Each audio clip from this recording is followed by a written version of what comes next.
नमः संस्कृताय। संस्कृत साहित्य के अदितियों, मैं संस्कृताश्रिता सूरजभान प्रयागराज से।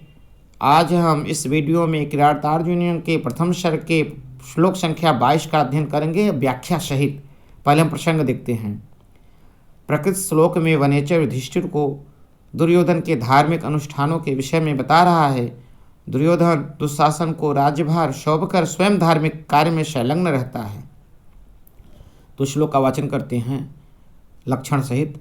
जतौ तो वंशस्थमुदीरितं जरौ, जतौ तो वंशस्थमुदीरितं जरौ, शयौवराज्येनौ यौवनोद्धतं, निधाय दुःशासनमेधशासनः, मखे स्वखिन्नोऽनुमतः पुरोधशा, धिनोति हव्येन हिरण्यरेतसं, धिनोति हव्येन हिरण्यरेतसं। तो अन्वय से देखते हैं इसका अर्थ, इसका व्याख्या। इद्धशासनः अर्थात अप्रतिहत शासन, आज्ञा वाला। तो कौन कहते हैं? सह अर्थात वह दुर्योधन।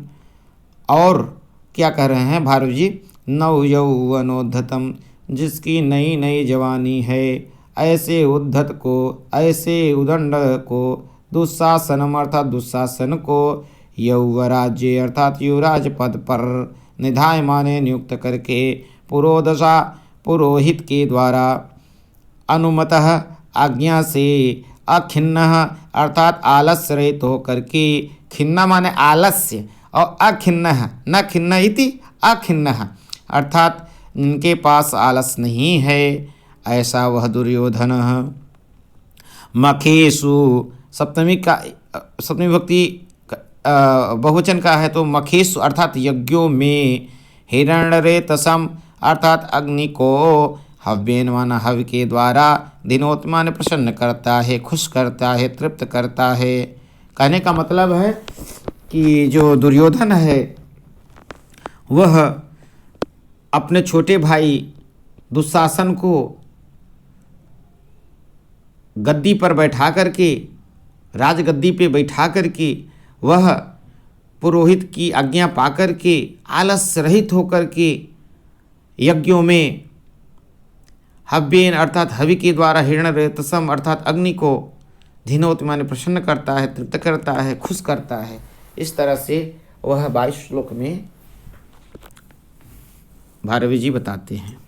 तो इससे बनने वाले जो प्रश्न हैं उसके विषय में एक बार हम चर्चा कर लेते हैं। तो इससे बनने वाले जो प्रश्न हैं, जैसे कि इसमें है, आया है कि इद्धशासन किसका विशेषण है? तो सह का विशेषण है। मखेस्वखिन्नः में संधि होगी, यण संधि होगी। प्रस्तुत श्लोक में क्रियापद क्या है? धिनोति है। अनुलंघनी आदेश वाला इद्धशासन कौन है? अर्थात दुर्योधन है। हिरण्यरेतसम का अर्थ क्या है? अग्नि है। नव यौवनोद्धतम, यह पद भारवी ने किसके लिए प्रयोग किया है? दुशासन के लिए। निधाय दुशासन मिद्धशासना में दशासना विशेषण किसके लिए प्रयुक्त हुआ है? दुर्योधन के लिए।